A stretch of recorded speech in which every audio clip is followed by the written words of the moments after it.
Құрметті әріптестер, қымбатты достар, сіздерді Қазақстан Республикасы Конституциясы күнімен құттықтаймын. Биыл біздің қазіргі қолданыстағы Конституциямызға 25 жыл. Қазақстан Республикасының Конституциясы еліміздің дамуы мен гүлденуінің мықты негізі. Жылдан жылға біздің басты құндылықтарымыз, тәуелсіздігіміз, келісім мен бірлігіміз нығая түссін.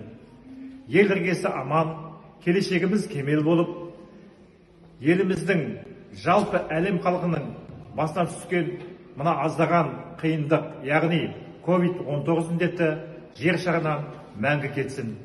Сіздерге ашық аспан, бейбітшілік пен тұрақтылық, әр отбасына бақыт пен амандық тілеймін.